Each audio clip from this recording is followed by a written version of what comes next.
Hello friends, welcome back to my channel. আশা করি সবাই ভালো আছো, আমিও ভালো আছি। সবাইকে রথযাত্রার শুভেচ্ছা জানাই। দেখো, রেডি হয়ে গেলাম, রেডি হয়ে বেরিয়ে পড়লাম রথ দেখতে। দেখো, আমাদের বাড়ির সামনের এই রাস্তাটা, সবাই যাচ্ছে রথ দেখতে। আজকে রাস্তায় রাস্তায় দাঁড়িয়ে পড়বে রথ দেখতে সবাই। যেতে যেতে একটা ছোট রথ দেখলাম, কাছে গিয়ে প্রণাম করি, দড়ি টান দিলাম। খুব সুন্দর ছোটদের এই রথটা। দেখো, তোমাদেরকে জগন্নাথ দেখিয়ে দিলাম। তারপরে এই বৃষ্টি পড়া শুরু হয়ে গেল। বাচ্চা নিয়ে গেছি তো, তাই শাশুড়ি মা বলছে, তুমি এই আশ্রমটাতে ঢুকে পড়ো, না হলে ও ভিজে যাবে। তারপর ঢুকে একটু আশ্রমটা তোমাদের দেখাতে একটু চেষ্টা করলাম।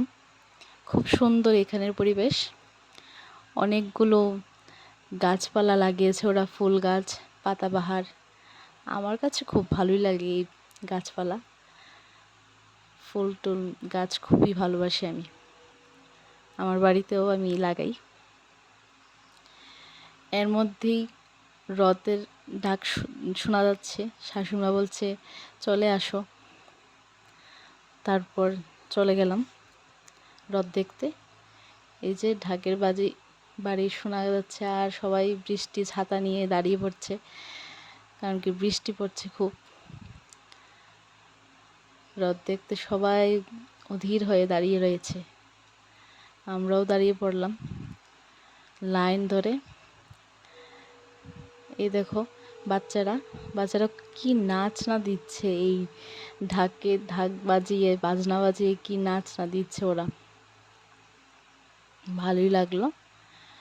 আমাদের এখানে অনেক বড় রথই আসতো, কিন্তু এখন রথটা ছোট হয়ে গেছে। আগে অনেক বড় রথ, একদম হুড়োহুড়ি, অত মানে কাছেই যাওয়া যেত না। যাই হোক, রথ যাত্রা এখন দড়ি টান দেওয়া হলো কথা, ছোট হোক আর বড় হোক।